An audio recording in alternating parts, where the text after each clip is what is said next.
Había algo en la forma en que me habló aquel día, una mezcla rara de entusiasmo y miedo que no pude entender al principio. Un amigo común, alguien que todos conocíamos en el grupo, había descubierto algo insólito. Un casino oculto en la Deep Web, un lugar donde se podía apostar con criptomonedas y, según él, ganar a lo grande sin dejar rastro. Al principio yo era escéptico, como muchos, pensando que todo eso era una leyenda urbana más para atraer incautos o algún tipo de estafa. Pero cuando me mostró las pruebas, capturas de pantalla de su cuenta bancaria donde las cifras aumentaban sin explicación, tuve que prestar atención. No era solo el dinero. Su manera de hablar cambió. Se volvió más frío, distante y sus ojos tenían un brillo nervioso. Me contó que había reglas no escritas para ese lugar. No ganar más de lo debido. Nunca preguntes quién maneja el casino. Si ganas demasiado o te metes donde no debes, desapareces.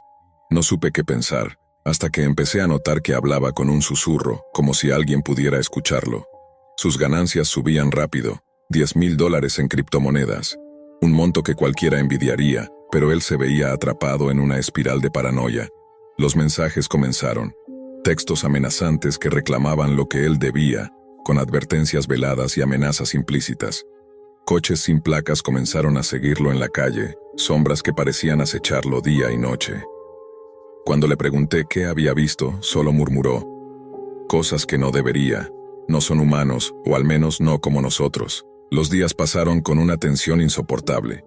El chico que conocí antes se estaba desvaneciendo, consumido por el miedo y la obsesión por algo que ya había sobrepasado su entendimiento. La última vez que supe de él, me llamó a medianoche, con la voz rota y el pulso acelerado, diciendo que estaba encerrado en su apartamento, que no sabía si la policía o algo peor estaba afuera. Cuando finalmente entraron, lo encontraron muerto.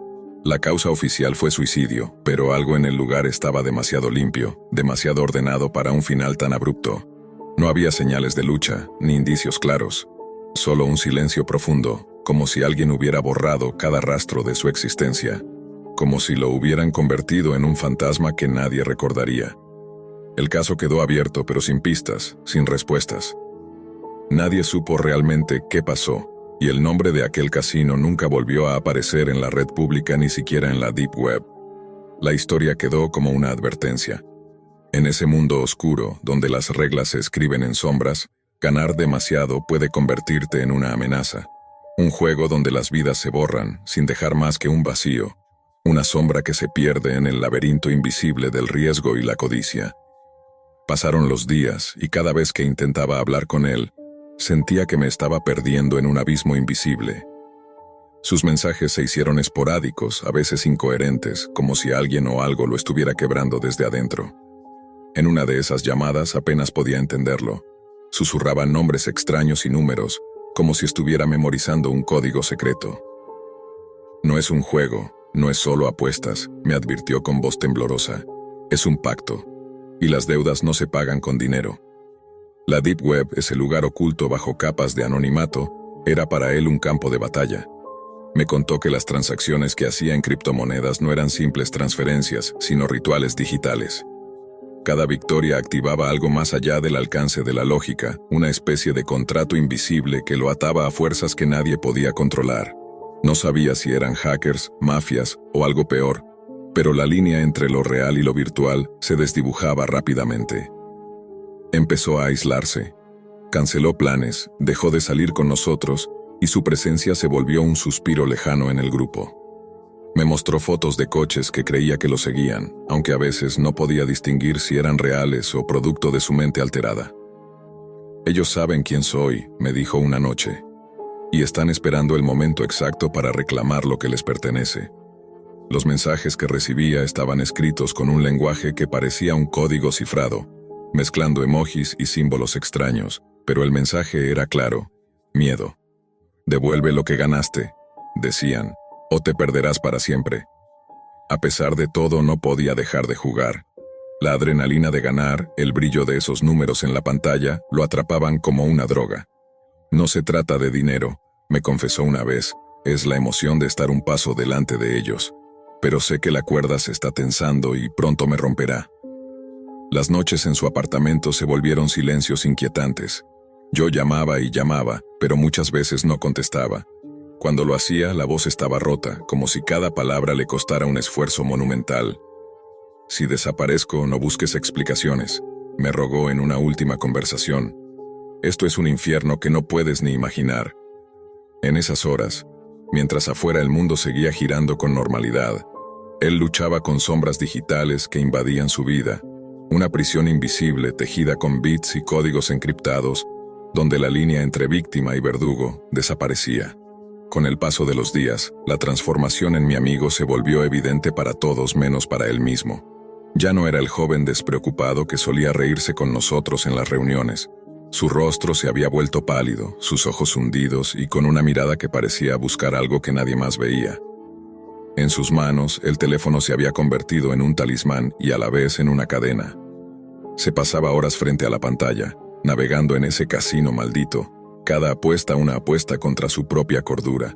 Una noche, me confesó que había intentado detenerse, que había intentado borrar las aplicaciones, cambiar las contraseñas y cortar todo contacto con aquel lugar, pero algo invisible lo arrastraba de regreso, como si el casino tuviera voluntad propia. Es como si me estuvieran cazando, dijo con una voz ronca. Cada vez que apago el computador siento que me miran, que el mundo real ya no me pertenece. Los mensajes amenazantes no cesaron. Llegaban a todas horas, a veces en medio de la madrugada, llenos de símbolos incomprensibles y advertencias implícitas. Devuélvenos lo que nos debes o pagarás el precio, repetían una y otra vez. La paranoia se apoderó de él. Comenzó a revisar cada ruido afuera de su casa, a desconfiar de cada persona que pasaba frente a su ventana. En las noches no dormía, y cuando lo hacía sus sueños se poblaban de figuras encapuchadas, voces susurrantes y un tablero de juego infinito donde las fichas eran su vida. Su mundo se había reducido a ese apartamento, a esa pantalla, y a la amenaza constante de desaparecer. Me contó que una vez logró conversar con un administrador del casino a través de un chat cifrado. La persona, o lo que fuera, le dijo que el juego nunca termina y que ganar demasiado solo es posible pagando un precio mayor. Intentó pedir ayuda, pero la respuesta fue una advertencia clara. Si buscas ayuda afuera, desapareces. Y desapareció. Esa fue la palabra que quedó flotando en el aire la noche en que lo encontraron muerto. La policía no encontró nada fuera de lugar, ningún indicio de violencia o pelea, pero algo no encajaba. Su apartamento estaba impecable, demasiado limpio para una muerte tan repentina. Su computadora seguía encendida, mostrando el casino en pantalla, con una apuesta abierta que nunca se cerró. Nadie supo a ciencia cierta qué fue lo que pasó realmente, pero las preguntas quedaron flotando en el silencio de su ausencia. ¿Fue realmente un suicidio o lo que el casino exige cuando alguien gana más de lo debido? ¿Quién o qué estaba detrás de esa red oscura que convierte vidas en fantasmas? La Deep Web se cerró para nosotros con un velo de misterio y terror. La historia de mi amigo se convirtió en una advertencia silenciosa. El dinero fácil en ese mundo oculto no existe sin consecuencias. Ganar puede ser la condena y perder solo el principio. El casino maldito no es un lugar, sino una trampa invisible, donde las reglas no se rompen sin pagar un precio que va más allá de lo imaginable. En la Deep Web, las victorias se cuentan en vidas, y algunas de esas vidas se borran para siempre, como sombras en la noche, como fantasmas sin memoria ni descanso.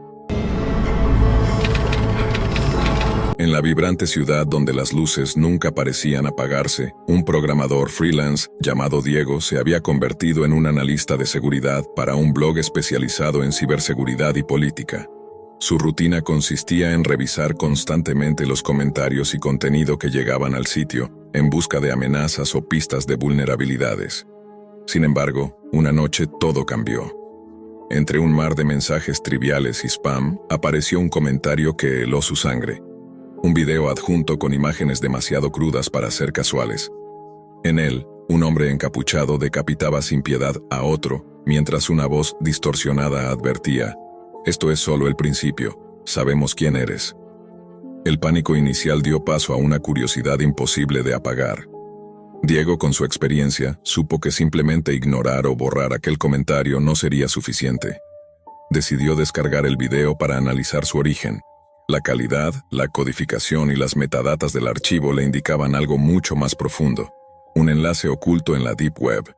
Al ingresar a aquel submundo digital, Diego se encontró con foros clandestinos donde la información parecía sangre fresca. Discusiones sobre los carteles mexicanos, sus operaciones políticas y la corrupción en niveles que superaban cualquier rumor o noticia oficial. No solo eso, había documentos, videos y archivos confidenciales, pero todos bajo altos candados virtuales que exigían pagos en criptomonedas para acceder. Movido por un impulso que no pudo controlar, Diego compró un paquete de documentos filtrados. Las horas que siguieron fueron un descenso sin retorno, planes de operaciones encubiertas, listas de asesinados entre periodistas y activistas, contratos con políticos corruptos, todo lo que confirmaba lo que muchos negaban. En ese caos de información descubrió conexiones directas y profundas entre altos mandos gubernamentales y los cárteles, una red que parecía impenetrable. Pero pronto, la realidad dejó de ser virtual. Su internet comenzó a fallar de forma sistemática. Llamadas anónimas llenas de respiraciones y silencios amenazantes comenzaron a acosarlo. Diego notó un coche negro que parecía seguirlo a donde fuera, sombra permanente en su vida que le recordaba que sus pasos estaban vigilados. Comenzó a borrar todo rastro digital, mudándose a moteles baratos, usando VPNs y sistemas de comunicación cifrados, pero nada parecía suficiente para escapar. Los mensajes llegaron pronto y fueron claros. Sabemos dónde estás. Su vida se convirtió en una fuga constante, un juego de gato y ratón que parecía no tener fin. En medio de todo, Diego decidió que su única arma era dejar un testimonio, un aviso para quienes creyeran que algunos secretos nunca deberían ser descubiertos, porque en esa línea fina entre la verdad y el silencio mortal, él ya había cruzado al otro lado. El tiempo se volvió un enemigo implacable. Cada día, Diego sentía como el cerco se cerraba a su alrededor. El anonimato, que al principio había sido su escudo, se volvió una prisión invisible. Sus contactos en el mundo digital se esfumaron y ni siquiera las redes sociales parecían seguras. No podía confiar en nadie, ni siquiera en los pocos amigos que tenía. Una noche, al cambiar de motel, encontró en la mesa un sobre sin remitente. Dentro, una fotografía suya, tomada en un momento en que creía estar a salvo, y un mensaje simple pero escalofriante. El silencio es la única opción. Diego comprendió que sus perseguidores no solo eran los cárteles. El gobierno, con sus tentáculos extendidos, también estaba involucrado. Aquello superaba todo lo que había imaginado. Decidió entonces usar su blog como última trinchera. Publicó fragmentos de los documentos que había comprado, sin revelar todo, pero lo suficiente para despertar conciencia y miedo. Su esperanza era que, al hacer pública la verdad, cualquier acción en su contra tuviera repercusiones internacionales y le dieran protección indirecta. Pero la red de poder era más astuta. Una mañana, su apartamento fue allanado y todo su equipo destruido. Por fortuna, una copia del testimonio había sido subida a un servidor seguro antes del ataque. Diego huyó, esta vez sin destino fijo, cambiando de ciudad, usando identidades falsas, pero siempre con la sensación de que lo estaban observando, que el peligro era un espectro constante. Finalmente, una madrugada, cuando el cansancio y el miedo lo consumían, recibió un mensaje diferente. No es cuestión de escapar, es cuestión de decidir cómo termina esto. La línea se cortó. Diego comprendió que el enfrentamiento era inevitable. Con un último acto de valentía y desesperación grabó un video final. Habló con voz firme pero cansada, revelando detalles que aún no había publicado, nombres que podían derribar gobiernos y carteles por igual. Sus palabras resonaron como un grito en la oscuridad, una advertencia a todos los que vigilaban y a todos los que podrían seguir su camino. Ese día, la señal se perdió. Nadie volvió a saber de Diego. Su testimonio, sin embargo, quedó flotando en la red, un eco de verdades ocultas, un recordatorio letal de que algunos secretos, aunque revelados, solo multiplican el peligro. El programador había desaparecido, pero la historia, la verdad que arrancó del abismo, seguía viva. Desde hace tiempo me rondaba la idea de desmentir esos mitos que giran en torno a la Deep Web. Todos hablan de ella como un lugar oscuro, criminal, un universo paralelo donde la ilegalidad es la moneda corriente. Pero, ¿qué tan cierto era? ¿Acaso no sería posible encontrar también espacios más inofensivos o incluso benignos? Mi curiosidad era el motor, y la intención clara: investigar sin prejuicios. La primera parada fue Centrex, un mercado que me habían descrito como uno de los últimos bastiones de Silk Road, ese legendario portal que tantos conocen por sus ventas ilícitas. Navegar por Centrex era adentrarse en un laberinto digital, repleto de listados con ofertas que iban desde drogas de alta pureza hasta documentos falsificados. Sin embargo, lo que más me llamó la atención fue la longevidad del sitio. Llevaba 11 meses operando sin cierre, algo casi milagroso para la Deep Web, donde el peligro es constante y la ley acecha en la superficie. Pero más allá de los productos que se ofrecían, lo que me sorprendió fue la normalidad con la que funcionaba todo. Vendedores con reputaciones, compradores que dejaban reseñas, y un sistema de pago con criptomonedas que permitía cierto anonimato. Pensé que quizás aquello era solo un reflejo más del mercado tradicional, trasladado a un entorno oculto. Pero no tardé en descubrir que la realidad era mucho más inquietante. Guiado por un usuario anónimo que se hacía llamar simplemente Sombra, me llevaron a un lugar llamado Brink Warehouse. Allí, los contenidos dejaban de ser meros bienes para el consumo. Encontré guías detalladas para fabricar explosivos caseros, manuales de secuestro, instrucciones para la modificación ilegal de armas y todo un compendio para hackeo bancario. La línea entre información y criminalidad se desdibujaba, y la sensación de estar pisando terreno prohibido se intensificaba. Las conversaciones en los foros eran crípticas, cargadas de códigos y referencias ocultas que solo quienes estaban dentro podían entender. Pero fue en una sala de chat donde conocí a Francis Turn 444, alguien que con paciencia y astucia fue ganando mi confianza.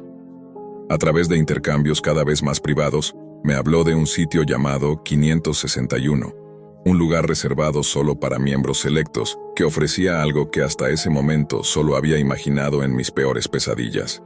Para acceder a 561 debía pasar un riguroso proceso, un cuestionario que evaluaba mis motivos y conocimientos, seguido de una reunión virtual con el administrador, que solo otorgaba la membresía a quienes demostraban estar dispuestos a pagar el precio y a sumergirse en la oscuridad sin miedo. El costo era alto, 1.5 bitcoins mensuales, una suma considerable que subrayaba el nivel de exclusividad y peligro. Cuando finalmente crucé el umbral digital, me encontré con un diseño minimalista, sin distracciones, donde el horror se presentaba en su forma más pura. Los fondos en negro, temporizadores que contaban regresivamente y una lista de transmisiones activas, cada una con títulos tan perturbadores como reales. La más popular era Muerte lenta mientras duerme, un video que mostraba a una mujer de 24 años siendo víctima de una tortura prolongada, con un precio para acceder que alcanzaba los 2.25 bitcoins y casi 80 espectadores en línea. No quería verme involucrado, pero el morbo pudo más y compré acceso a otro contenido, Ver Indigente, una transmisión con más espectadores aún. La escena me transportó a una calle polvorienta de un barrio árabe donde varios matones enmascarados despertaban a un indigente dormido para acuchillarlo brutalmente. El horror, la impotencia y la incomprensión me golpearon con una fuerza brutal. Cerré todo de inmediato, sintiendo que mi visión del mundo, de la humanidad, había cambiado para siempre. La Deep Web no es un mito, ni una leyenda urbana. Es un reflejo oscuro de nuestra sociedad, un lugar donde la curiosidad puede convertirse en condena, y donde lo peor del ser humano encuentra un espacio para florecer en el anonimato y la impunidad. Y aunque pueda parecer lejana, la verdad es que está más cerca de lo que muchos quisiéramos admitir. Aquel instante fue el punto de no retorno. Sabía que cerrar el navegador no borraría lo que había visto ni el impacto que había dejado en mi mente. La curiosidad que me había impulsado a explorar la Deep Web se había convertido en una carga invisible que pesaba en cada pensamiento. No solo había confirmado los rumores sobre su lado oscuro, sino que había tocado con mis propios ojos el rostro más brutal y despiadado de la humanidad. A partir de ese día, cada intento de racionalizar lo que había presenciado chocaba con una creciente sensación de impotencia. ¿Cómo era posible que, bajo un manto de anonimato y con monedas digitales como único lenguaje, se operaran negocios tan macabros que usaban la tecnología no para conectar, sino para destruir? La Deep Web era más que un simple refugio para ilegalidades comunes. Era un ecosistema donde la moralidad se diluía y donde el dinero y la violencia se entrelazaban con escalofriante normalidad. Con el tiempo, traté de comprender las razones que mantenían ese submundo activo. La falta de regulación, la ausencia de identidades reales, la ausencia de consecuencias inmediatas. Todo ello creaba un caldo de cultivo para los más oscuros impulsos. Pero también me di cuenta, era un reflejo distorsionado de la sociedad misma. Un espejo en donde se exponían las heridas que preferimos ignorar. Intenté advertir a otros, contar mi experiencia como una advertencia contra la curiosidad malsana. Porque la Deep Web no solo expone datos o vende mercancías prohibidas, desnuda lo más horrible del ser humano. La curiosidad puede llevarnos a lugares que jamás deberíamos pisar, y aunque la tentación sea fuerte, hay secretos cuyo precio es demasiado alto para pagar. Nunca olvidé a aquel indigente, ni a la mujer de 24 años en muerte lenta mientras duerme. Sus rostros quedaron grabados en mi mente, recordándome que detrás de cada clic, cada compra, cada transmisión, hay vidas destrozadas y sombras demasiado profundas para ser iluminadas. La Dark Web no es un mito ni un juego, sino un descenso al lado más tenebroso de la realidad humana. Finalmente, comprendí que algunas puertas deben permanecer cerradas, y que la verdadera valentía no está en asomarse al abismo, sino en saber cuándo alejarse de él. La curiosidad es un fuego que puede iluminar el conocimiento o consumirnos en la oscuridad. En mi caso, esa exploración fue un descenso doloroso, una lección amarga sobre los límites que no debemos cruzar. Desde el primer momento, la curiosidad de Mateo fue una sombra silenciosa que lo acompañaba a todas partes. En su grupo de amigos siempre había sido el chico callado, el que prefería observar antes que hablar, el que guardaba sus pensamientos como secretos enterrados en el fondo de un pozo. Pero Jackson, con su sonrisa confiada y su manera de hablar de cosas prohibidas, despertó algo nuevo en él, un deseo irresistible por lo oculto.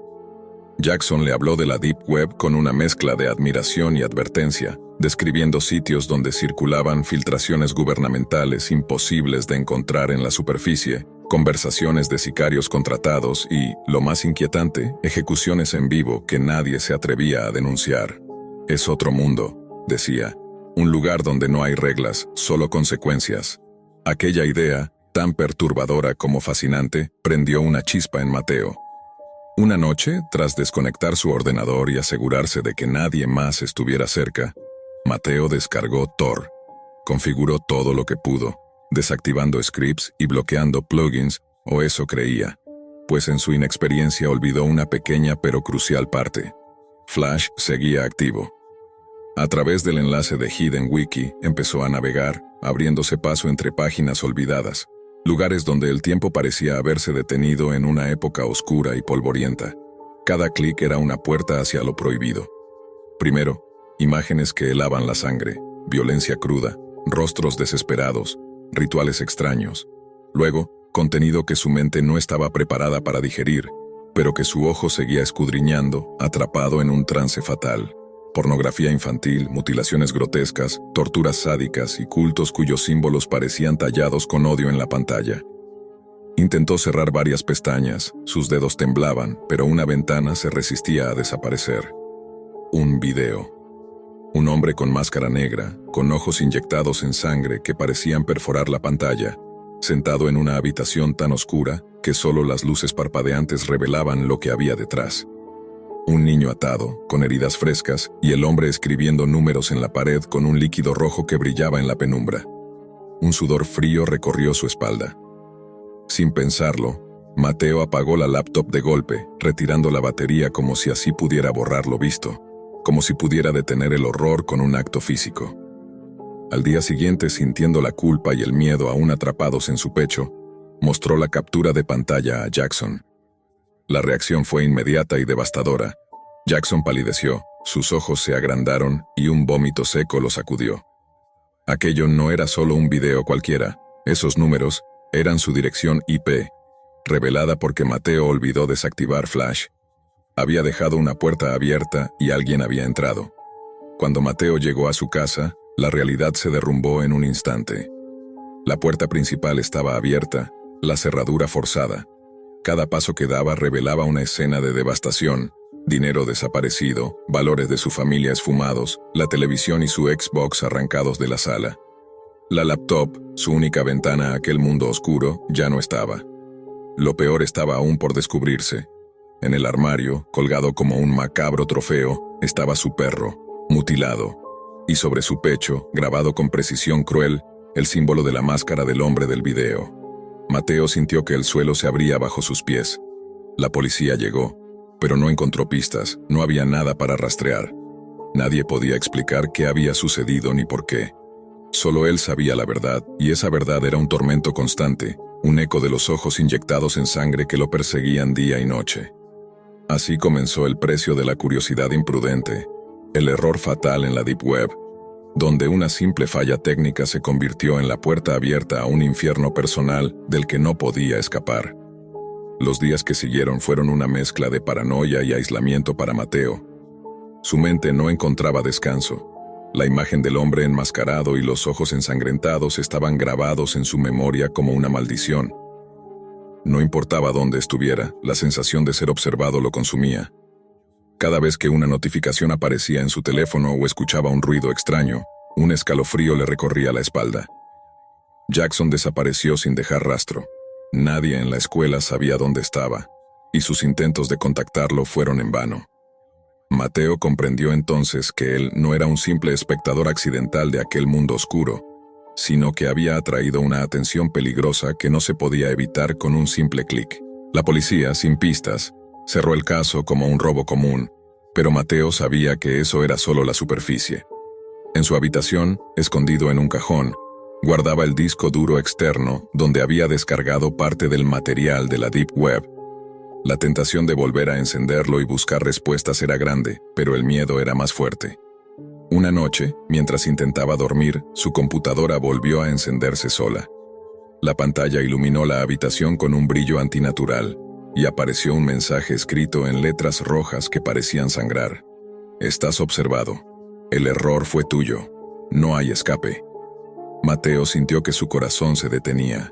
Apagó la laptop, pero el daño ya estaba hecho. Sabía que no solo su mundo había sido invadido, sino que ahora su vida estaba marcada por aquella entidad invisible, aquella presencia que la Deep Web había desatado. Consciente de que la curiosidad tiene un precio y que no hay lugar seguro en ese abismo digital, Mateo decidió desaparecer. Borró todas sus cuentas, se mudó a otro pueblo, cambió su rutina y evitó cualquier contacto con la tecnología que pudiera delatarlo. Pero dentro de él, la sombra del error fatal seguía viva, un recordatorio de que en la Deep Web no solo se navega con cuidado, sino que incluso el más pequeño descuido puede convertir una simple exploración en una pesadilla eterna. Nunca imaginé que mi tesis de maestría en sociología terminaría convirtiéndose en una pesadilla que me perseguiría incluso con los ojos abiertos. Mi investigación tenía un objetivo claro: estudiar las subculturas extremas de Internet, aquellas que la mayoría ni siquiera sabe que existen, o que prefiere no reconocer. Había pasado semanas leyendo artículos académicos y entrevistas, pero todo parecía superficial, como si los verdaderos secretos estuvieran escondidos en un lugar más profundo, más oscuro. Fue entonces cuando decidí adentrarme en la Deep Web. No lo hice solo. Un amigo mío, Ernesto, experto en ciberseguridad, me ayudó a configurar todo. Tor, VPN encadenadas, un sistema operativo en una máquina virtual que se borraba al reiniciar. Me advirtió más de una vez que no todo lo que encontraría sería soportable, pero yo lo veía como un sacrificio por el bien de la investigación. Pensaba que, como investigador, podía observar desde la distancia. ¡Qué ingenuo! Los primeros días fueron decepcionantes. Encontré sitios que parecían salidos de los 90, con GIFs parpadeantes y foros abandonados llenos de teorías conspirativas recicladas.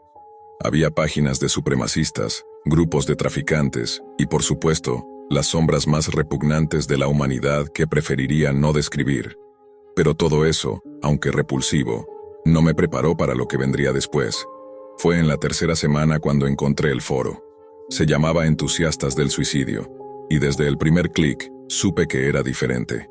La interfaz estaba en varios idiomas, pero el contenido, El contenido era una colección grotesca de relatos, fotografías y debates que mezclaban la crudeza más brutal con reflexiones extrañamente filosóficas sobre el valor y la inutilidad de la vida.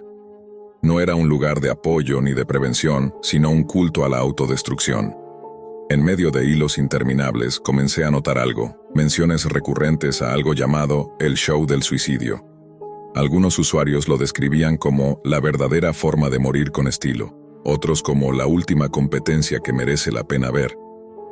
La mayoría no daba detalles, solo insinuaciones y un respeto inquietante hacia lo que parecía ser un evento clandestino. Me tomó días encontrar un enlace válido. La mayoría estaban caídos o redirigían a trampas. Cuando finalmente di con uno operativo, no era más que un contador regresivo y un mensaje: transmisión en vivo, 1 de la madrugada UTC. Aquella noche me aseguré de estar solo en casa. Cerré las cortinas, apagué las luces y conecté los auriculares. A la 1 en punto, la pantalla se tornó negra y apareció un título en letras blancas deformadas: Bienvenidos a The Suicide Show. La imagen que siguió me heló la sangre. Una mujer asiática de unos 40 años estaba en el centro de un pequeño escenario. Llevaba un vestido rojo arrugado, el rímel corrido y los ojos enrojecidos, como si hubiera llorado durante horas. Forzaba una sonrisa, pero el temblor en sus labios delataba que no era voluntaria. Hablaba en un inglés entrecortado, presentando el evento con una voz quebrada. Detrás de ella, sentados en una mesa iluminada por una luz amarillenta, había 3 figuras con máscaras inexpresivas, como jueces de un concurso. Frente al escenario, apenas visible en la penumbra, se encontraba una cámara fija, granulosamente enfocada. La música que sonaba de fondo era lenta, disonante, casi hipnótica. El primer concursante fue presentado como Robert Howard, 37 años, Nueva York. Caminó hasta el centro con pasos pesados, sosteniendo una escopeta. No hubo discurso, no hubo despedida. Solo un instante de silencio. Y luego el estruendo que me hizo arrancarme los auriculares. El cuerpo cayó hacia atrás, mientras la cámara no apartaba la vista. Los jueces comenzaron a escribir en pizarras, levantándolas para mostrar puntuaciones absurdamente bajas: 3.8, 3.5, 3.6. No me dio tiempo a procesarlo cuando anunciaron al segundo participante: Gerardo Torresani, 29 años, Los Ángeles. A diferencia del anterior, se detuvo frente a la cámara, respiró hondo y sacó un cuchillo. No aparté la vista, aunque cada fibra de mi cuerpo me gritaba que lo hiciera. El acto fue más prolongado, más agónico. La sangre se acumulaba en el suelo mientras los jueces lo observaban impasibles. Sus puntuaciones fueron casi perfectas: 4.8, 4.9, 4.9. Sentí náuseas. El sudor frío me empapaba. Cerré la transmisión de golpe, pero la imagen persistía en mi mente, como si hubiera quedado tatuada en mi retina. Esa noche no dormí, y la siguiente tampoco. Comencé a preguntarme quién estaba detrás de todo aquello, si era realmente un espectáculo en vivo o una macabra colección de grabaciones. Pero lo que más me perturbaba era la idea de que cientos, quizá miles de personas estuvieran conectadas al mismo tiempo, observando, comentando, puntuando, disfrutando. Y fue ahí donde mi tesis dejó de importar. La investigación ya no era académica, ahora era personal. Después de aquella primera experiencia, intenté racionalizar lo que había visto, convencerme de que era una manipulación, un montaje elaborado. Pero la realidad era mucho más siniestra. Cada noche, sin poder evitarlo, me encontraba navegando de nuevo por el foro Entusiastas del Suicidio, buscando pistas, nombres, cualquier indicio que me ayudara a entender el alcance del fenómeno. Poco a poco, descubrí que el show del suicidio no era un simple espectáculo macabro. Era un ritual cuidadosamente orquestado por una red global. Los usuarios hablaban de fechas, de audiciones para nuevos participantes, de pagos anónimos y de un sistema de recompensas perverso basado en seguidores y votos. Me encontré con perfiles que parecían reales, con historias de desesperación que terminaban en unirse al show para alcanzar la inmortalidad digital. Atrapado en esa vorágine, mi vida cotidiana empezó a desmoronarse. Perdí la concentración, me aislé de amigos y familiares, y la tesis quedó en el olvido. El horror de lo que había descubierto me consumía. Una noche, mientras revisaba mensajes cifrados en un chat oculto del foro, Recibí un enlace privado, diferente a cualquiera que hubiera visto antes. Era una invitación directa para ser testigo del próximo capítulo. Mi pulso se aceleró, pero la curiosidad pudo más que el miedo. Conecté a la 1 de la mañana y la transmisión comenzó.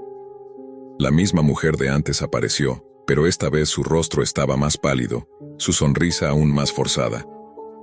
Anunció un nuevo participante, alguien cuyo rostro nunca se mostró, solo una sombra en el borde del escenario. El acto comenzó y aunque no vi con claridad, escuché los sonidos que no necesitaban ser descritos. De repente, la imagen se congeló y apareció un mensaje encriptado que se filtró a mi pantalla. Tú también puedes formar parte. Fue entonces cuando comprendí que yo ya no era un mero espectador. La red me había detectado, me había marcado. Un frío paralizante me recorrió la espalda. Desconecté, pero la sensación de ser vigilado persistió. Días después encontré mensajes anónimos en mi correo y redes sociales, alusivos al show, a mi nombre y a la pregunta: ¿estás listo para el último acto? Nunca supe cómo terminó todo. Dejé la universidad, me mudé a otro país y cambié mi identidad en internet, pero la sombra del show nunca desapareció. Lo peor no era el horror del espectáculo en sí, sino saber que la Deep Web albergaba rincones donde la vida y la muerte se convertían en un juego macabro y que, sin querer, yo había cruzado el umbral. Desde que comenzó la pandemia, nuestro vecindario se había convertido en una especie de burbuja aislada del caos exterior. Calles limpias, casas con césped perfectamente cortado, vecinos que saludaban desde lejos con la mano mientras evitaban el contacto físico. Todo parecía mantenerse bajo control, como si el mundo que conocíamos no estuviera desmoronándose a tan solo unos kilómetros de distancia. Sin embargo, poco a poco, comenzaron a aparecer señales de que algo, o alguien, estaba perturbando esa calma. La primera vez que lo noté fue una mañana gris mientras sacaba la basura. Frente a la casa de los Johnson había un coche viejo, destartalado, con la pintura desgastada y las ventanillas cubiertas con lo que parecían ser láminas reflectantes. No reconocía el modelo, y mucho menos a su dueño. En este vecindario todos sabíamos de quién era cada auto, y aquel no pertenecía a nadie que yo hubiera visto antes. No le di demasiada importancia, pero la sensación de extrañeza se me quedó pegada en la cabeza. A lo largo de la semana, el coche apareció y desapareció en horarios extraños. Algunas veces lo veía estacionado al amanecer, otras no estaba en todo el día. Nunca vi entrar o salir a nadie de él. Mi esposa me dijo que seguramente sería de algún visitante de los Johnson, y que no me obsesionara con teorías raras que solo me harían sentir incómodo. Pero había algo que no encajaba. Al mismo tiempo noté que mi internet empezó a fallar. No era el típico corte por tormenta o saturación. Las páginas tardaban en cargar, las videollamadas se congelaban, y a veces el router simplemente dejaba de emitir señal. Llamé a la compañía varias veces y reinicié el equipo según sus instrucciones, pero nada mejoraba. El problema persistía, como si alguien estuviera absorbiendo toda la conexión. Una noche, mientras cerraba las cortinas, vi algo más extraño. Un coche patrulla sin distintivos estaba estacionado al final de la calle, con las luces apagadas. No se movió durante horas. La policía no solía tener presencia aquí, y mucho menos de forma tan discreta. Al día siguiente decidí preguntar a Mark, mi vecino de enfrente, si sabía algo. Me contó con una mezcla de nervios y resignación que la policía había estado en su casa 2 días antes. Al parecer, su proveedor de internet le había notificado que su red estaba siendo utilizada para asuntos de seguridad, y al poco tiempo llegaron los agentes y se llevaron todo su equipo de red. Eso encendió todas mis alarmas. Lo primero que hice fue cambiar la contraseña de mi Wi-Fi por una cadena de caracteres larga y compleja, algo que, en teoría, sería imposible de adivinar. Pero esa misma noche, poco antes de la medianoche, alguien tocó la puerta. Cuando abrí, me encontré con un joven desaliñado, de mirada inquieta y movimientos rápidos. Su ropa estaba sucia, olía a sudor rancio y su respiración era acelerada. Sin darme tiempo a preguntar, me lanzó una frase cargada de furia. ¿Por qué hiciste eso? ¿Por qué me desconectaste? Me quedé congelado. No entendía de qué hablaba. Él dio un paso hacia adelante, y pude notar que sus manos temblaban. La forma en la que me miraba me hizo dar un paso atrás y cerrar la puerta, pero su voz se coló antes de que pudiera bloquearla por completo. No tenías por qué meterte en lo que no entiendes. Esa noche apenas dormí. Mi mente iba de un lado a otro intentando encontrar una explicación. A la mañana siguiente encendí mi computadora y con una mezcla de miedo y curiosidad, comencé a buscar en Reddit foros sobre intrusiones de red y ciberseguridad. Ahí fue donde me topé con hilos hablando de la Deep Web y de cómo, durante la pandemia, muchas personas habían comenzado a utilizar redes ajenas para ocultar sus rastros mientras navegaban por lo más oscuro de Internet. Historias sobre gente que descargaba contenido ilegal desde conexiones robadas, creyendo que así nunca serían rastreados. Y en ese momento, todo encajó. Los días siguientes se sintieron como una vigilancia silenciosa. Cada vez que salía a regar el jardín o a sacar la basura, sentía esa sensación de estar siendo observado. El coche destartalado volvía a aparecer, ahora un poco más cerca de mi casa, como si su dueño estuviera marcando territorio. Las ventanillas seguían cubiertas, pero de vez en cuando notaba un leve movimiento detrás de ellas, como si alguien apartara apenas una esquina para mirar hacia afuera. El internet seguía inestable, y ahora había un patrón inquietante. Los cortes más largos se daban en la madrugada, siempre entre las 2 y las 4 de la mañana. Una vez, desesperado por entender qué pasaba, dejé una computadora encendida con un programa que registrara toda la actividad de red. A la mañana siguiente, los resultados eran alarmantes. Durante esas horas, alguien había intentado acceder a puertos que nunca utilizaba, algunos vinculados con protocolos que, según la base de datos que consulté, se asociaban con conexiones a la Deep Web. Esa misma noche decidí quedarme despierto. No encendí las luces para no llamar la atención y me senté en la sala, mirando por la ventana hacia la calle. A las 2:17 de la mañana, lo vi. El joven desaliñado, el mismo que me había enfrentado días antes, salió del interior del coche viejo. Llevaba una mochila colgando de un hombro y un pequeño generador portátil en la otra mano. Se agachó junto a la caja de conexiones del poste de luz, justo donde pasa el cableado del internet. Movía las manos con rapidez, como si supiera exactamente qué cables tocar. En menos de 2 minutos, regresó al coche y cerró las puertas. Lo que más me perturbó no fue verlo manipular el cableado, sino que al mirar hacia donde estaba estacionado, vi que dentro del coche había un resplandor tenue, como de pantallas múltiples encendidas. Se podían distinguir sombras de objetos colgando del techo y cables por todas partes. A la mañana siguiente, llamé a Mark y le conté lo que vi. No me sorprendió que él también hubiera estado escuchando ruidos extraños por las noches, como un zumbido eléctrico constante. Ambos coincidimos en que la presencia policial no podía ser coincidencia, así que decidimos actuar. Él se encargaría de hablar discretamente con un agente de confianza que conocía, mientras yo trataría de registrar evidencia fotográfica del coche y de lo que sucedía en esas horas. Esa misma tarde, cuando salí a colocar una cámara en mi porche, lo vi parado al final de mi entrada. No dijo nada. Solo me miraba, con una sonrisa ligera pero inquietante, como si supiera exactamente lo que estaba haciendo. Su mirada no era la de un vagabundo cualquiera. Había algo calculador, como si evaluara mis movimientos. Después se giró y se metió en su coche, que arrancó con un ruido grave y se alejó lentamente. Esa noche, revisando los foros, encontré un comentario que me dejó helado. Un usuario anónimo advertía que, durante la pandemia, ciertos individuos habían creado búnkers rodantes para acceder a la Deep Web desde zonas residenciales, aprovechándose de redes privadas para no ser rastreados. El comentario terminaba con una frase que parecía escrita para mí. Si ves un coche viejo con las ventanas tapadas y un zumbido constante, no te acerques. Él ya sabe quién eres.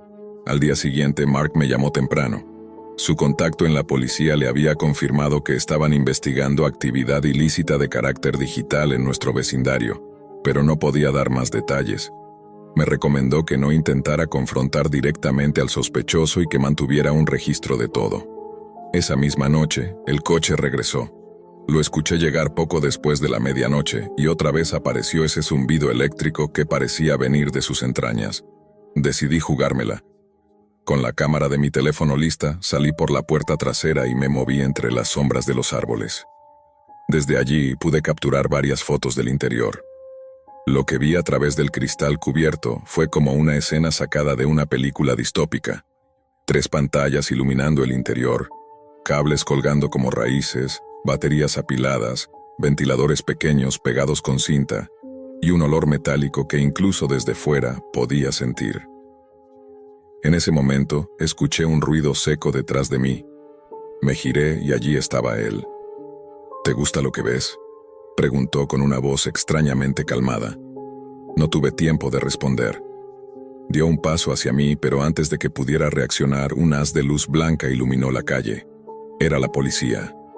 2 patrullas sin distintivos y un vehículo de intervención bloquearon la salida. Los agentes salieron rápido, ordenándole que levantara las manos. Él intentó correr hacia el coche, pero lo interceptaron antes de que pudiera llegar. Uno de los policías gritó algo sobre dispositivo de almacenamiento y contenido prohibido, mientras otro abría la puerta del vehículo. Desde mi posición pude ver que, además del equipo electrónico, había cuadernos llenos de anotaciones, direcciones IP y lo que parecían diagramas de conexiones de fibra óptica. Uno de los oficiales se me acercó para tomar mi declaración. Me explicó que el sujeto se hacía llamar Killer, aunque en la Deep Web lo conocían como Killer. Durante meses había estado robando Wi-Fi de diferentes redes para acceder a mercados ilegales y foros cerrados, ocultando sus huellas digitales a través de conexiones encadenadas y nodos intermedios. Su coche era literalmente un laboratorio sobre ruedas, diseñado para permanecer días estacionado en un mismo lugar, alimentado por baterías y paneles solares ocultos en el techo. Cuando se lo llevaron, la calle quedó en silencio. Los vecinos comenzaron a salir poco a poco, murmurando y mirando con incredulidad el vehículo incautado. Los agentes trabajaron hasta el amanecer, retirando equipos, sellando bolsas con cables y discos duros, y tomando fotos. Esa noche, mientras intentaba dormir, me quedé pensando en cómo algo tan lejano como la Deep Web, algo que muchos creen que solo existe en historias de Internet, había tocado la puerta de mi casa, literalmente. La pandemia había empujado a personas como Killer a los márgenes, y en esos márgenes, la desesperación y la obsesión se mezclaban con la tecnología de formas inquietantes.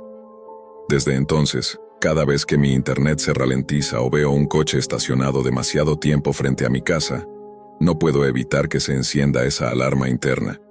El vecindario volvió a su aparente calma, pero para mí, la sensación de seguridad quedó rota. Porque ahora sé que, en cualquier momento, la red puede abrir la puerta a un intruso, y que ese intruso podría estar mirando justo desde afuera. La primera noche en casa de Gabriel me di cuenta de que el silencio no era casualidad. Las paredes parecían absorber el ruido. Incluso los pasos en el pasillo se sentían amortiguados, como si la casa estuviera diseñada para que nadie interrumpiera la rutina de mi hermano. Lo había visto apenas un par de veces desde mi llegada. Su piel estaba más pálida de lo que recordaba y sus hombros parecían cargados con un peso invisible. La última vez que habíamos hablado de verdad fue en su boda con Naomi, antes de que ella se encargara de borrar a todos de su vida. Después del divorcio, Gabriel se volvió una sombra de sí mismo. Pasaba horas, a veces días, encerrado en su oficina, trabajando o haciendo quién sabe qué. Yo lo dejaba estar. Después de todo, mi plan era simple: ahorrar algo de dinero, saldar las deudas universitarias y salir de ahí. Pero cada día que pasaba, sentía que esa oficina era más un lugar prohibido que un simple espacio de trabajo. La noche que todo cambió, él salió de casa alrededor de las 11. No llevaba su maletín, ni chaqueta, solo unas llaves y una mirada apresurada. «No entres en mi oficina, bajo ninguna circunstancia», me dijo antes de cerrar la puerta. La advertencia resonó como una amenaza más que una petición. Al día siguiente me desperté con un detalle inquietante. Su cama no estaba revuelta, el coche no estaba en la entrada, y su teléfono sonaba débil pero constante detrás de la puerta cerrada de la oficina. Toqué. Nada. Llamé su nombre. Silencio. Intenté convencerme de que no debía hacerlo, pero la llave que guardaba en un cajón de la cocina me pareció, de pronto, la única respuesta lógica. La cerradura cedió con un chasquido seco. La oficina estaba en penumbra, iluminada solo por el resplandor de un monitor encendido. Lo que vi me erizó la piel. En la pantalla, una página oscura, con un diseño tosco y sin marcas, mostraba un catálogo de armas. Las fotos parecían sacadas de un inventario policial: cadenas oxidadas, un bate de béisbol con clavos, cuchillos de distintos tamaños, un soplete industrial. Junto a cada imagen el nombre de mi hermano aparecía en un recibo digital. Pedido confirmado, 600 bitcoins, y debajo una dirección. Me quedé paralizado unos segundos intentando racionalizarlo. ¿Qué demonios hacía Gabriel en un sitio así? No era solo ilegal, era peligroso. Tomé mi teléfono y fotografié la pantalla, más por impulso que por plan. El cursor seguía parpadeando en un cuadro de texto vacío, como si hubiera estado escribiendo algo antes de irse. No lo pensé demasiado. Minutos después estaba conduciendo hacia la dirección. El GPS me llevó a un polígono industrial, uno de esos que parecen abandonados desde hace años. No había luces, salvo una lámpara intermitente en la fachada oxidada de un almacén. El portón estaba entreabierto. Adentro, el aire olía a metal caliente y a algo más, algo dulzón y nauseabundo que no supe identificar al instante. Fue entonces cuando la vi. Naomi, encadenada a una silla, con la mitad de la cara quemada y los dedos deformados, respirando con un silbido roto. A su alrededor, las mismas armas del catálogo estaban esparcidas en el suelo, como si fueran parte de una exhibición macabra. Sus ojos, aún hinchados, se clavaron en mí con una mezcla de terror y súplica. Me agaché para intentar liberar una de las cadenas, pero el sonido de pasos lentos y pesados me congeló. Un hombre alto, con una máscara de neopreno y guantes negros, emergió de la penumbra. En su mano, un machete brilló bajo la luz temblorosa. El hombre de la máscara se detuvo a unos metros, ladeando la cabeza como si evaluara mi presencia. No dijo una palabra. El silencio era más amenazante que cualquier grito. Sus botas resonaban sobre el concreto con un eco hueco. Mi corazón latía tan fuerte que sentía que podía delatarme. No deberías estar aquí. Su voz salió distorsionada, como filtrada por un modulador. No supe qué responder. Apenas retrocedí un paso, interponiendo el cuerpo entre él y Naomi. En el suelo, mis ojos captaron el bate de béisbol con clavos, uno de los que había visto en la página de la Deep Web. Lo tomé con manos temblorosas. El metal frío de los clavos me arañó la piel, recordándome que esto no era un simple objeto. Había sido comprado con un propósito. ¿Quién eres?, pregunté, intentando ganar tiempo. El hombre soltó una risa breve y seca. Solo cumplo un contrato. El contrato... Las piezas comenzaron a encajar. Gabriel había hecho ese pedido en la Deep Web, usando criptomonedas imposibles de rastrear, eligiendo cada arma como si fuera parte de un ritual. Y el pago no era por las armas, sino por el servicio. Un sicario a domicilio, al margen de cualquier ley. El tipo avanzó. Naomi intentó gritar, pero solo salió un gemido ronco. No había espacio para negociar. Cuando levantó el machete, instinto puro me llevó a girar el bate con fuerza. El impacto fue seco, acompañado de un gruñido ahogado. Él retrocedió, pero volvió a embestir. Todo se volvió confuso. El olor a sudor, el golpe metálico de los clavos contra la máscara, el eco de nuestros movimientos en el almacén vacío. Tropezamos con una mesa y varias armas cayeron al suelo con estrépito. Cadenas, cuchillos, una pistola oxidada. El sicario intentó alcanzarla, pero yo lo empujé contra la pared, sintiendo cómo el bate se clavaba en su hombro. La adrenalina borró el miedo, pero no la conciencia de lo que estaba haciendo. Cuando finalmente dejó de moverse, el silencio volvió, más pesado que antes. Naomi lloraba, o quizá era solo un sonido roto que se parecía al llanto. Mis manos estaban cubiertas de sudor y sangre ajena, y el bate ya no era solo un arma. Era prueba de algo que jamás podría olvidar. Me giré buscando alguna explicación, alguna pista que me dijera qué demonios hacía Gabriel metido en esto. Y entonces lo vi. Una puerta al fondo, entornada, dejando escapar un tenue resplandor azul. La misma luz que había visto en su oficina, la del monitor que mostraba la página de la Deep Web. Avancé, cada paso más lento, hasta asomarme. Empujé la puerta con cuidado, y el chirrido metálico retumbó como si el almacén entero respirara conmigo. Dentro, la penumbra estaba rota por la luz fría de varias pantallas, cada una mostrando transmisiones diferentes.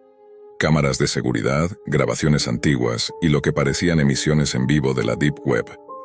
Una de ellas mostraba en tiempo real a Naomi encadenada, captada desde distintos ángulos. En otra, la lucha que había tenido con el sicario se repetía en bucle, como si ya estuviera subida a algún rincón oculto de Internet. La habitación estaba amueblada como un pequeño apartamento, una cama deshecha, un escritorio con varios dispositivos conectados por cables y una silla giratoria que se movía lentamente, como si alguien acabara de levantarse. Y allí estaba Gabriel. Dormía. No profundamente, sino con esa respiración ligera que permite al cuerpo descansar mientras la mente sigue activa.